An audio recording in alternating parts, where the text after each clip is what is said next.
pleased to have with us in studio tonight to talk a little track and field action, a very unique event coming up in our city, May 25th to June 25th. And one of the marquee events, June 16th, is the Donovan Bailey Invitational.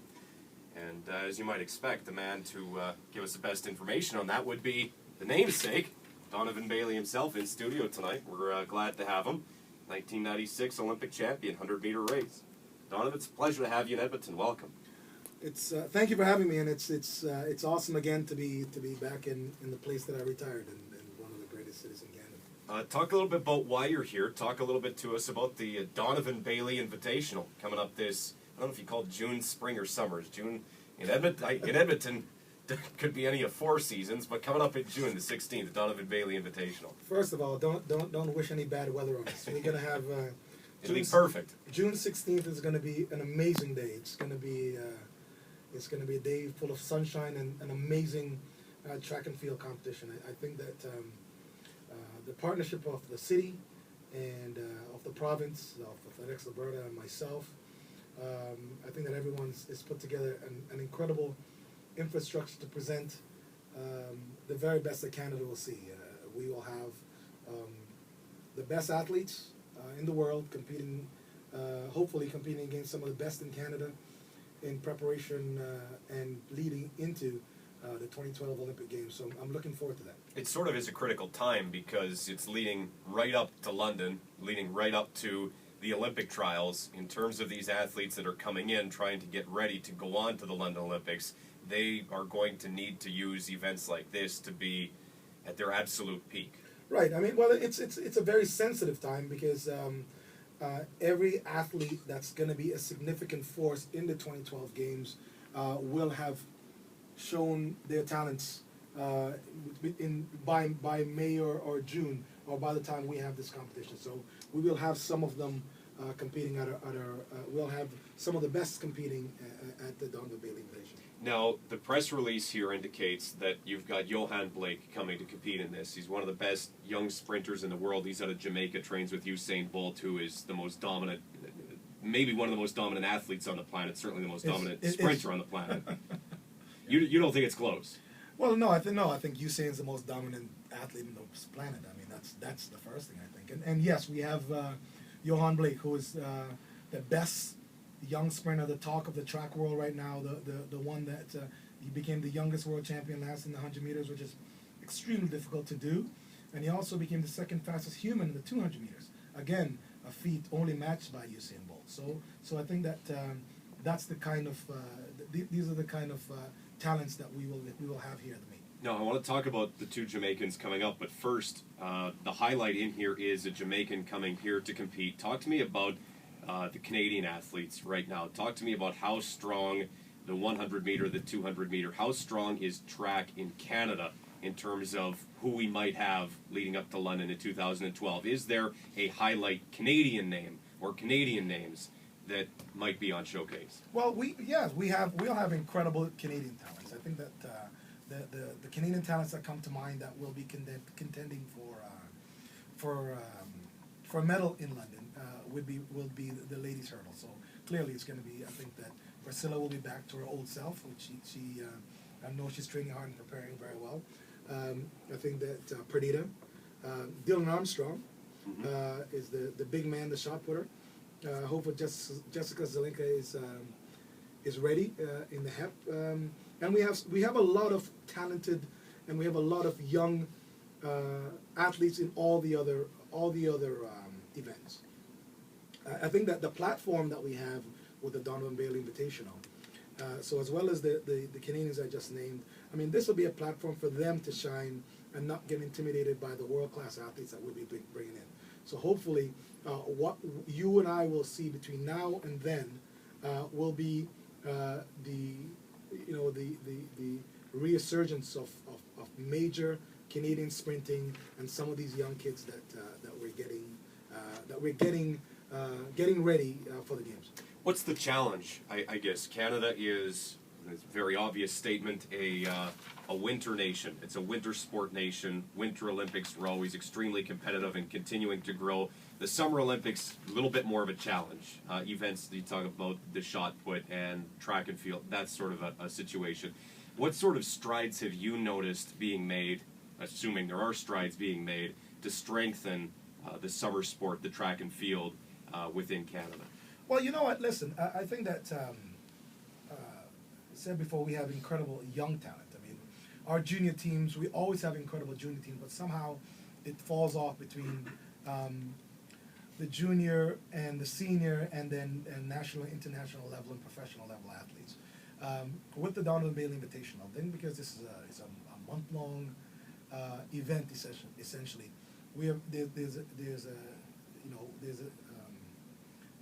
there's a push with Athletics Alberta to ensure that we have amazing grassroots. Therefore, some of the younger athletes that are coming up, it makes it much easier for them to get to a place where the road to the goal is much easier than it is right now, and that's really what this event's all about, culminating with the Donovan Bailey Invitational. But I think the festival itself will ensure that it's an easier road to travel for all of these young athletes that are here. Donovan Bailey is in studio with us tonight. It's the 25th of May to the 25th of June, the Edmonton International Athletics Festival, and the Donovan Bailey Invitational is the marquee event. Headlining it, that goes on the 16th of June. Johan Blake of Jamaica scheduled to be in Edmonton for that. Again, Johan Blake, Usain Bolt, two of the top sprinters on the planet right now, running out of Jamaica. What's the 100-meter world record right now? Bolt has it. 9:58. 9:58. And you ran 9:87? 9:84. 9:84. Sorry, I'm shortchanging you by a few tenths. Believe me, it's okay. It's all right. Are you surprised over the course of what is it now? Is 15 years? Are you surprised how low that number has gotten? Well, if I say I wasn't, I mean I'd be lying. I think, that, however, when you look at training, when you look at, other than Usain, who was absolutely demolished the record books, the transition of the world record from everybody else that's competing is actually along the same lines. Usain, however, is a different animal. I've seen him competing since he was 13 years old. He's 6'6". So most people his height is playing basketball and football. Now he's one of those guys who was sprinting from he was 13, 14 years old. He was a superstar in high school from then. So he was used to competing in big crowds and being a superstar. That's why he's very much at ease with the crowd that he has now, and that's why he's rewriting the record book. So, no, I mean, yes and no. So, I mean, Usain, essentially, no one saw what Usain was capable of, but we knew he was capable of running very fast. He's ran 9:58. I think he can go faster than that. I think he's probably the first guy that can probably run 9:50, maybe lower than that. And he ran 19:1. In the 200s. So clearly, if in good shape and training well and pushed, and Johan is running 19:2. So if he's pushed, maybe you'll see a sub 19 200. Who knows? And I guess that's the critical thing is, I know going back and reading and prepping for this, you were on record in 2008 as saying that you thought he could have run a 9:55 if he hadn't pulled up at the end of the race. That competition, having somebody right there pushing you, is going to be important for him to get the full level of his capabilities, because if he's just so far ahead of everybody else, it's easy to say that that's just good enough. If he can go and win every race running the 9:58, maybe he doesn't feel like he has to run the 9:55 or the 9:5. Well, you know what? What's good about track and field is that you don't need to run 9:5 every day. And if someone could do that, then we would have a problem.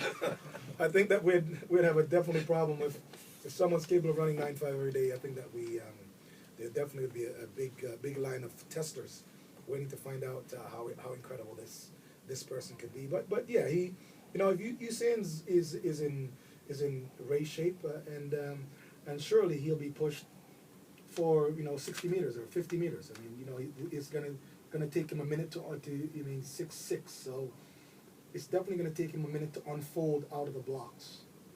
So when he gets in full stride, his full stride length is a half a meter farther than the next competitor. So he's gonna gain and gap the field anyways.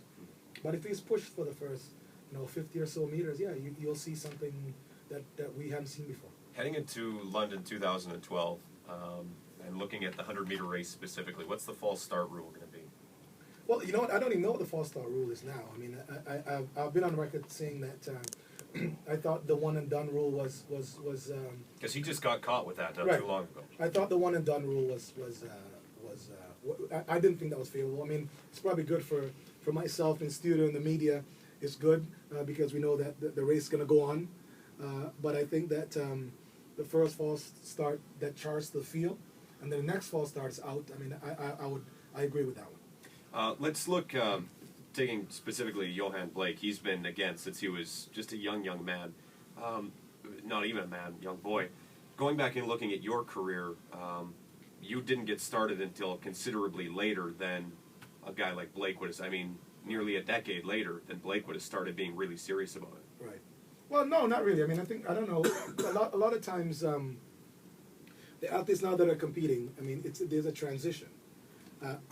For me, going to, I competed in track in high school, and then I played basketball. Basketball is still my first love. That's not going to change. But You love basketball more than you love track. Oh, always have, always will. By the way, I mean, track really was something that I was good at, and something that came easy to me. Basketball was just something that I like playing, I like being with the team, I just like the whole camaraderie.